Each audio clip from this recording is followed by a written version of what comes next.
Good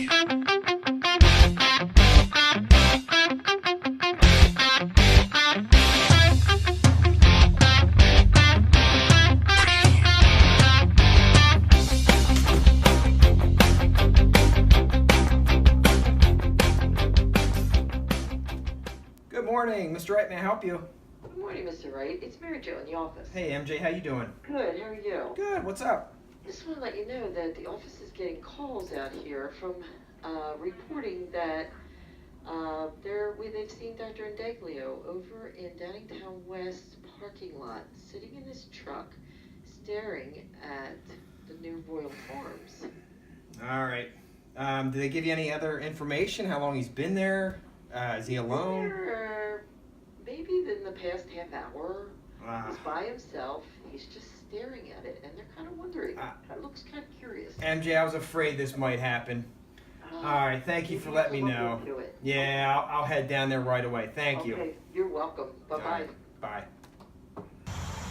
So I'm guessing Dr. Indeglio has to be around here somewhere based upon that phone call. Kind of odd, but we're going to see what's going... There he is.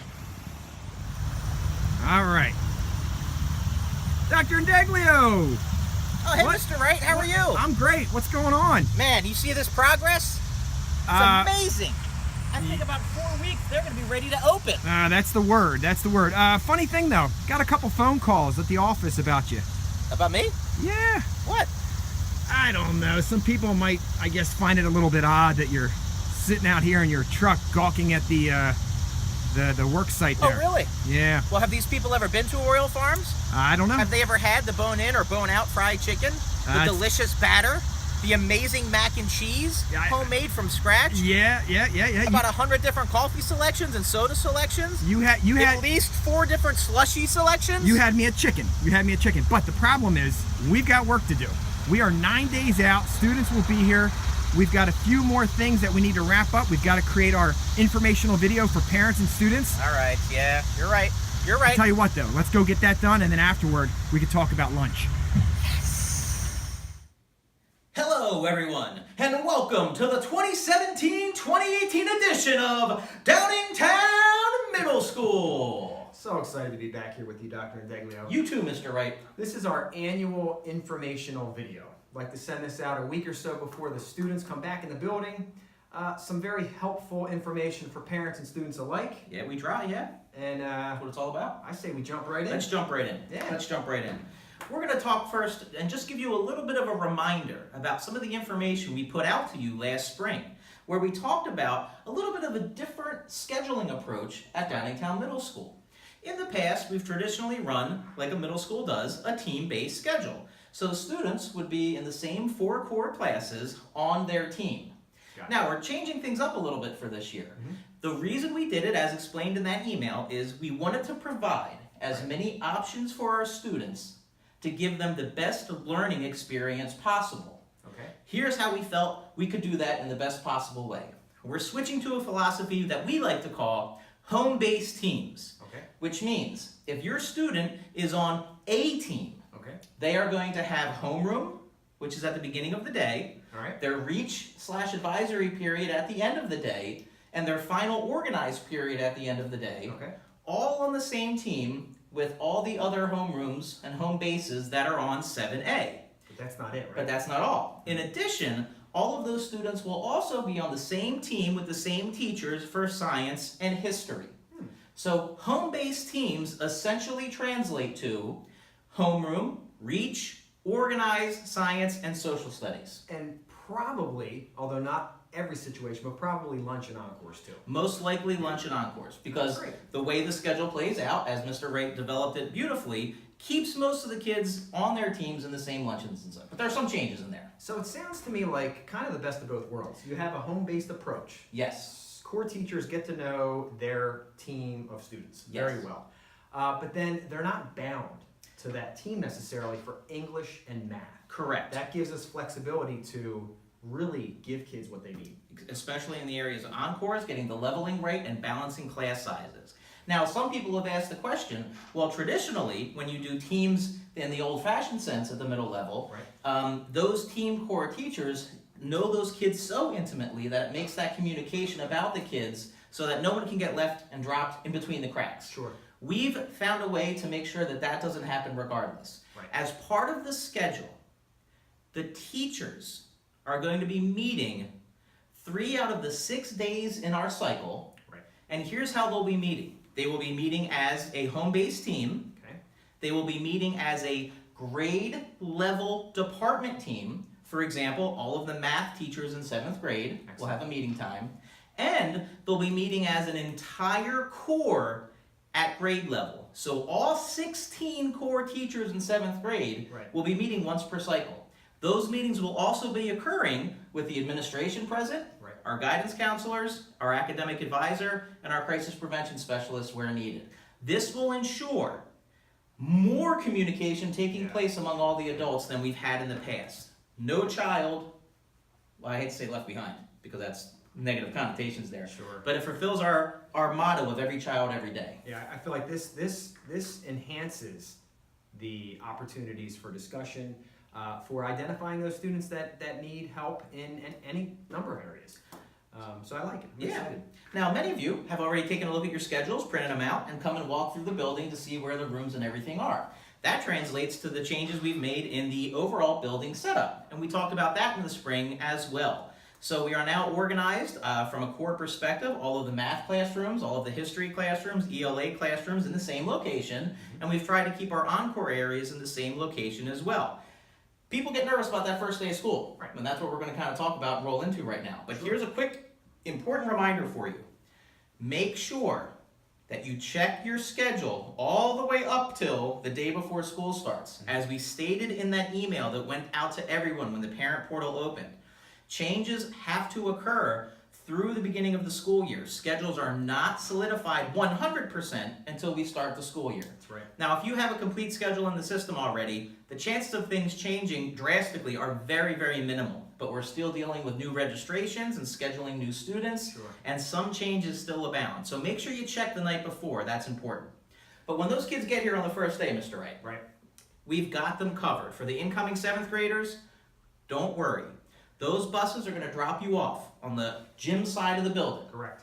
You're going to get off that bus. Teachers are going to be standing right there. Mr. Wright and I will be standing right there. Yep. We're going to direct them into the gymnasium or to the cafetorium, where we wait every day. This is part of the normal schedule. That's it. Until we dismiss for homeroom. Right. At the time we dismiss to homeroom, the entire 70-plus person teaching staff will be in the hallways helping all the 7th graders especially find their way. Right. No one will get lost. And if they do, it'll only be for like a couple seconds. Yeah, they'll be found. They'll be found pretty quickly, I would imagine. Pretty quickly. So I agree. Chances of any major changes to schedules are almost non-existent. Yeah. Slight changes here and there, possible, but probably pretty unlikely at this point in time. Yeah. So really, we stress that all students check your schedule Sunday night. Important. Check your schedule. Make sure you know where your homeroom is, first and foremost. If you know where your homeroom is on the first day, everything else will fall into place. As Dr. Indeglio said, there will be teachers everywhere. Everything is very structured. Every minute of that first day is pretty much We've got you covered. structured. So you don't necessarily need to know much more than who your homeroom is the first day. We'll take care of the rest. We'll take care of it from there. Speaking of that first week, so on the first day of school, we're going to follow a modified schedule. Again, you don't need to know any of that right now. All you need to know is your homeroom location. That's it. We will take care of the rest. We will do our welcome back talk to all 7th graders regarding expectations and opportunities for all students throughout the school year. Do the same thing with 8th graders, remind them of our expectations and explain some of the new things going on here at DMS. Yeah. The only other thing that's important, and this is always a big day, is that Friday, the first week of school, is picture day. Big time. Yep. So get yourselves ready. Wear your nicest nice outfit, get your hair. Comb your hair. Yep. Remember when we were kids, they used to give out those combs? Yeah, little black combs. Black combs. Used to love them. I used to have hair. Yeah, well, Yeah, it was a long time that was ago. a while ago. Yeah, definitely. So picture day Friday. And that's it, guys. Then you enjoy your Memorial Day, Labor Day. Wow, I'm Yeah, wrong side of the ear there. And real quick, the picture day information, that'll be on the website here soon. It's also broadcast every day during morning announcements. So incoming 7th graders, very important that you pay attention in the morning to our morning announcements. Just about everything you need to know about will be broadcast every single morning, and then we post it on the website. Right. So we try to make sure communication is bountiful here at DMS. Yes. Between the website, all of our social media contacts. Which is a good actual reminder there. We need you to follow. If you're not liking us on Facebook yet, like us on Facebook. That's a nice, easy social media platform that most people our age and parents use. Right. We also are on Instagram for the kids to see important information, because we know most of the kids are on Instagram, so that's where we post information for them. And then, of course, Schoology is the main communication platform. So just keep your eyes open, keep your eye on the website. We're going to have lots of good information. And if you ever have any questions, shoot us an email. Either Mr. Wright, shoot it to me, or shoot it to dminfo@dasd.org. Now, we just talked a little technology. Mr. Wright, tell us about iPads. iPads! Very excited. So iPads, we will be dispersing the iPads on the first day. That'll probably that will probably occur during the morning extended homeroom period. What we need you to know about iPads. There is a $75 tech fee. Every student in the district is assigned that tech fee. My daughter's at Marsh Creek this year. Can you believe that? Yeah, she's grown up. Just paid the tech fee and pay for it. So what happens with that is, if you pay the $75 tech fee, your child is allowed to bring their iPad home. That's often very helpful as far as communication and accessing information. If they don't pay the tech fee, they're required to leave the iPad in their locker overnight. It's a warranty issue. Speaking of the iPads and warranties and things like that, please take care of your iPads. I can't tell you how many iPads we had to send back to the IU last year to get fixed. It's expensive. Yes, you have insurance on it, but we all know about insurance, right? Nobody really loves insurance. There's still a deductible. Yes. All right, so anytime the iPad has to be sent out, anytime it has to be sent out, a deductible applies. Cracked screen. Cracked screen. Gets sent out. You whack it really hard and it doesn't work. We've had some crazy issues. You break the charger off the port. You bust up the charging port, things like that. So any number of issues, just please take care of it. I'll be stressing the same thing to my daughter, because I'm not trying to pay any deductible after I pay the $75 fee. Mr. Wright, clarify something for me. If you choose not to pay that $75 fee, correct. The homeroom teacher collects the iPad and keeps it until the next day, correct? But if they break the iPad in school, they still have to pay for the repair, correct? Yeah, that $75 fee is not your insurance fee. That's the tech agreement fee. Right. So yes, you're still liable for any broken, any repairs. But the beauty of that $75 fee is that at the end of the 3 years, 6th, 7th, and 8th grade, important, very important. You can buy that iPad out. And I think for the 8th graders who finished, it was like $6? $7. Or $7. $7, because they paid $75 3 years, which equates to $225, which is under market value. Way under market value. So at the end of their time at DMS, they will be able to buy their iPad for a nominal fee. Yeah. One of the most frustrating things, unfortunately, one of the parts of Mr. Wright's job is tracking down and collecting those fees. Yeah. So when an iPad is broken, we do assign students a loaner iPad. Right. And once we receive the repair fee and the iPad is fixed, it can then be returned to the student. However, if the repair fee is not paid, we take back the loaner, then the student's without the iPad until we get it resolved. And in this day and age, you have to have your iPad. That's the way we've moved in education now. It's a means of accessing information, collaborating. It's integral, really, in just about every one of our courses. So moving on, just yesterday, or depending on what day this actually goes out to the interwebs, you received an email about transportation and a grid on how the parent drop-off and parent pickup works. Let me just give a quick re-summary of that. Right. Parent drop-off in the morning is on the Route 30 side of the building. That's the cafeteria side. Right.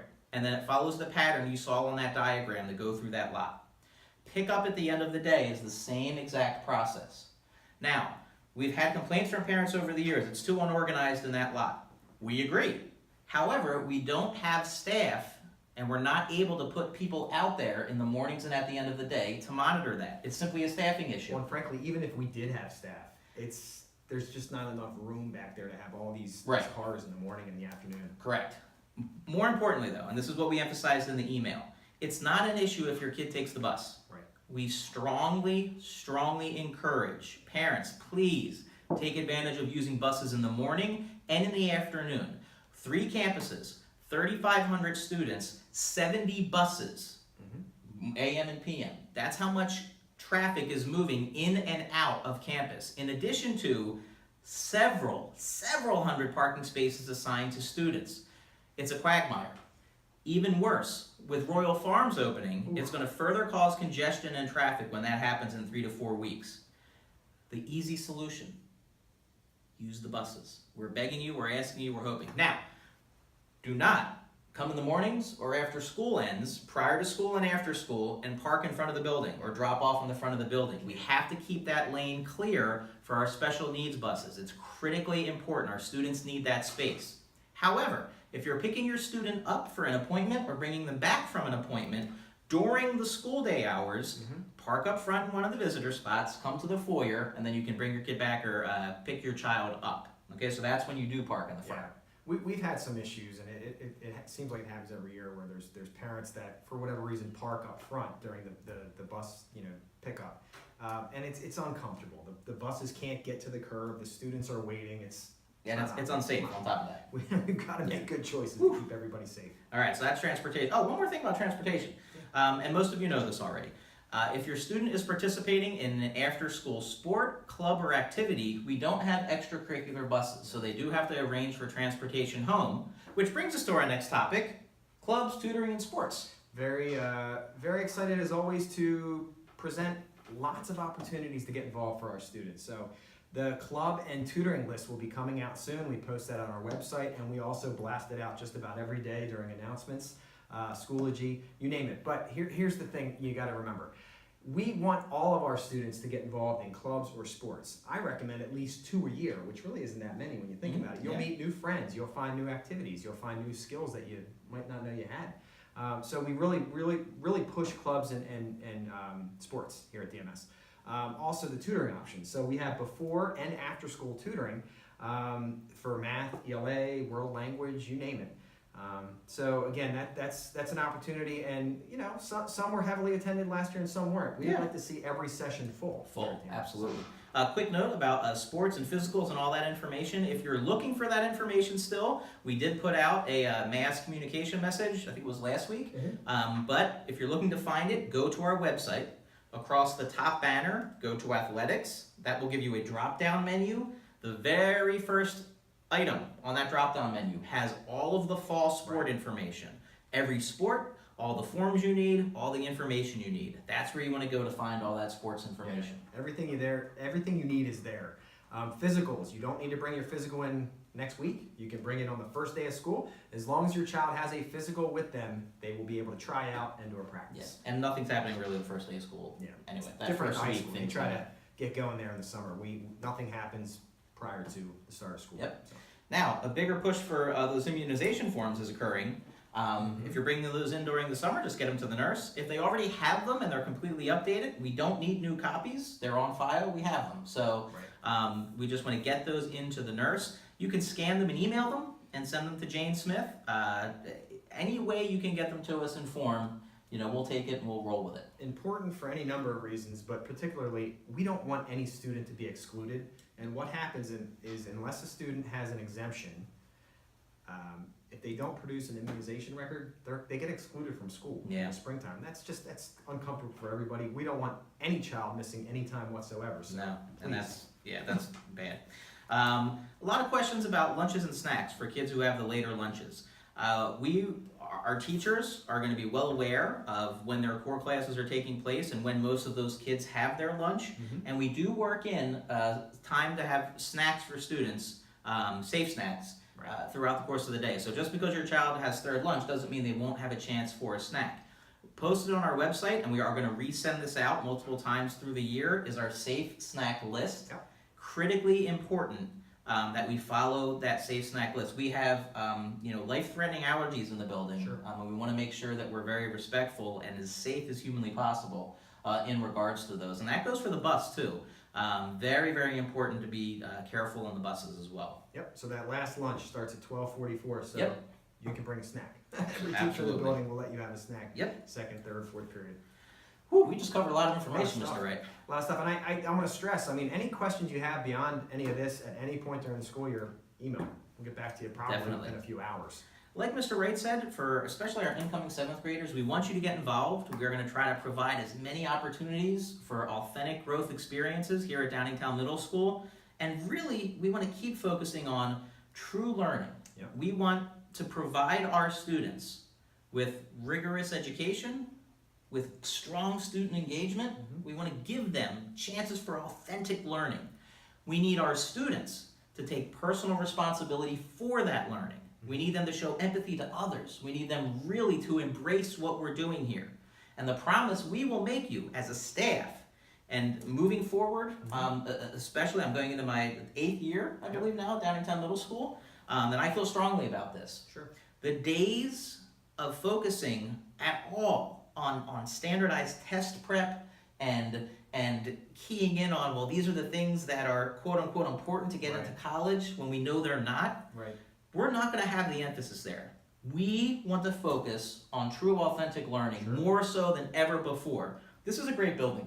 Yeah. We produce great results. Oh, yeah. It's amazing to see the products that come out of Downingtown Middle School and what wonderful things our students have done over the years. But we're ready to take it to the next level, folks. So we want everyone to just embrace that and to be a part of that type of community. I couldn't agree more.